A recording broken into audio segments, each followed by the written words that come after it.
अभी तक के एग्जाम में सबसे ज्यादा आने वाला जो क्वेश्चन है तो वो ये है कि गुणनखंड विधि से हल करो।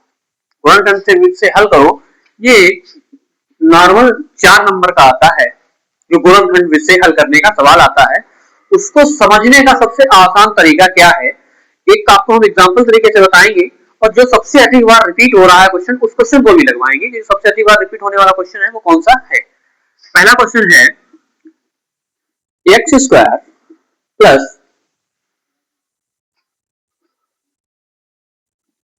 4x plus 4 is equal to 0।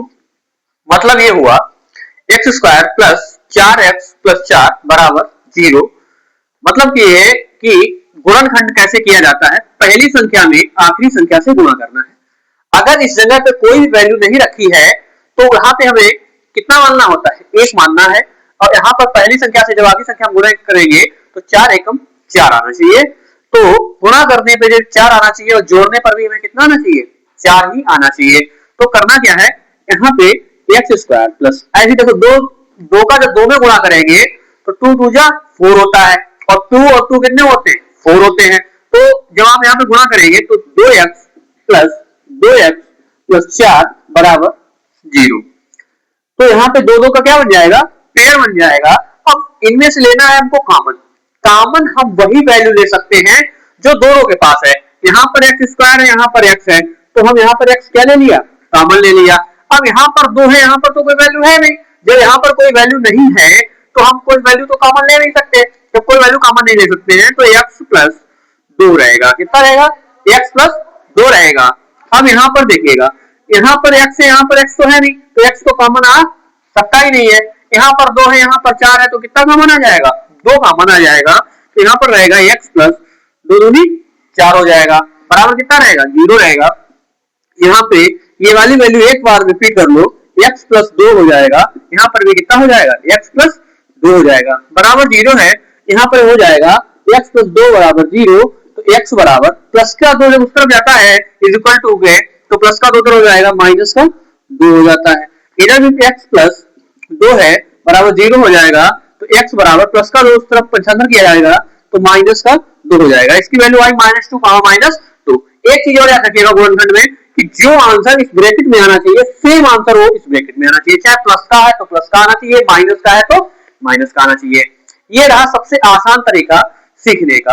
अब जो क्वेश्चन सबसे अधिक बार रिपीट होता है एग्जाम में वो क्वेश्चन आपको अंडर रूट में दिया जाता है। जैसे सेकंड क्वेश्चन ये रहा, अंडर रूट में है under root 3x square plus 2x minus 8 under root 3 plus 2x minus 8 under root 3। सबसे ज्यादा रिपीट होने वाला क्वेश्चन यही है एग्जाम में कि under root 3x square plus 2x minus 8 under root 3।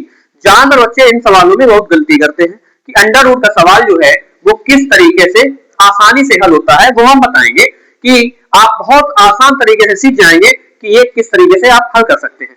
आपको सबसे पहले इस सवाल को हल करने से एक चीज आपको क्लियर होना चाहिए कि अंडर रूट में अगर कोई संख्या समान है, जैसे अंडर रूट 2 में गुणा अगर अंडर रूट 2 का कर देंगे, अगर अंडर रूट के अंदर संख्याएं समान है तो वही संख्या निकल के बाहर आ जाती है। जैसे अंडर रूट 2 में अंडर रूट 2 का गुणा करेंगे तो आंसर इसका 2 आएगा।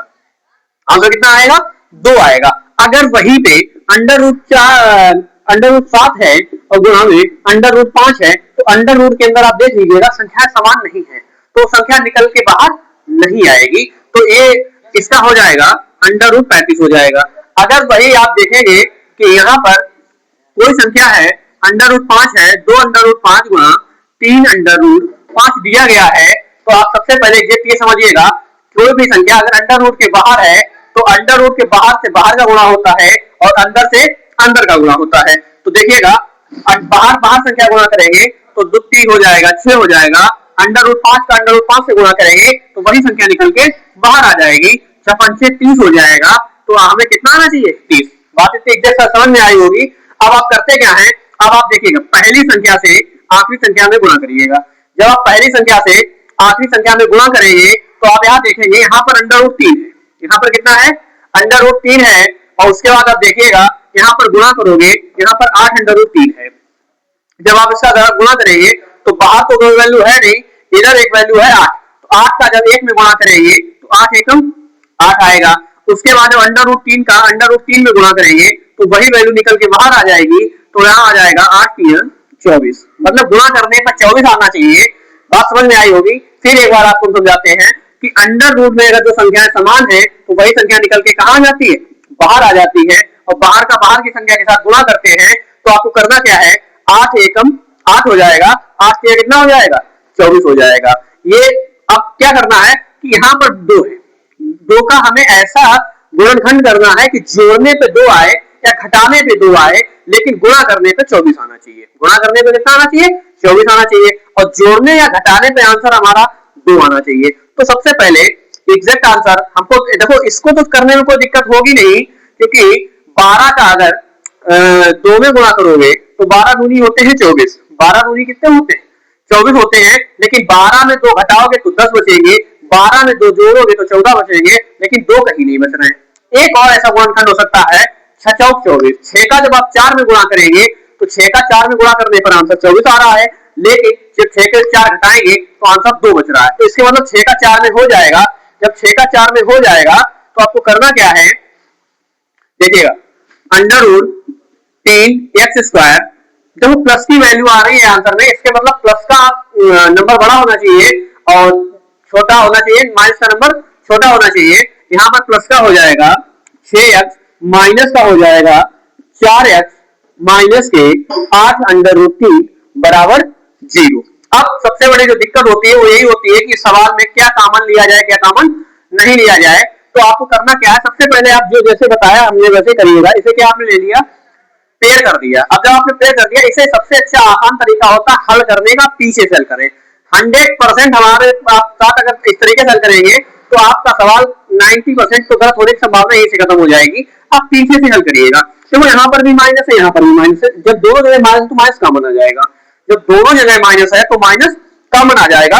अब आप देखिएगा, जब यहाँ पर एक्स है, यहाँ पर एक्स है नहीं, तो एक्स तो कॉमन है, जो संख्या है ही नहीं वो कॉमन क्या आएगी। लेकिन क्या है, यहाँ पर 4 है, यहाँ पर बाहर 8 है, तो हम 4 कॉमन ले सकते हैं, क्योंकि 4 से 8 का डिवाइड हो जाएगा, 4 दूनी 8 हो जाएगा। अब देखिए x माइनस 4 दूनी 8, 2 अंडर रूट 3 बराबर 0। इतना एग्जैक्ट क्लियर हो गया। अगर तुम्हें नहीं पता कि पहले हमको क्या कॉमन लेना है, क्या कॉमन नहीं लेना है, एग्जाम का भी समय कम है, इतना डिटेल में समझाना बच्चों के लिए आप नहीं भी समझ सकते, तो हम आपको एक सबसे आसान तरीका बता रहे हैं कि आप इस वैल्यू को उठाएं और यहां पे रख दें, x माइनस 2 अंडर रूट 3। इतना तो किया जा सकता है, सबसे आसान तरीका है इस वैल्यू को आप उठाएं और इसको एग्जैक्ट यहीं पे रख दें, किसी प्रकार का कोई डाउट नहीं। इसको किया वैसे यहां रख दिया। अब आपको देखना क्या है, देखो हमारे पास यहाँ एक्स स्क्वायर था और यहाँ पर एक्स है, लेकिन हमारे पास यहाँ पर एक्स नहीं है ना, यहाँ पर एक्स स्क्वायर, तो एक्स इसके मतलब कॉमन गया है, एक्स इसके मतलब कॉमन ही तो गया है, और जो कुछ भी वैल्यू इसके आगे लिखी है उसे कॉमन लिख दो। आपका आंसर 100% क्लियर।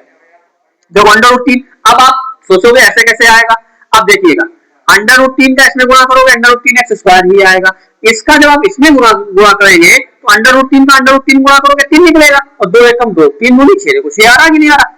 ये सबसे आसान और सबसे जल्दी सीखने का तरीका ये है। आपका सवाल 100% गलत नहीं होगा गुणनखंड का, फैक्टर का।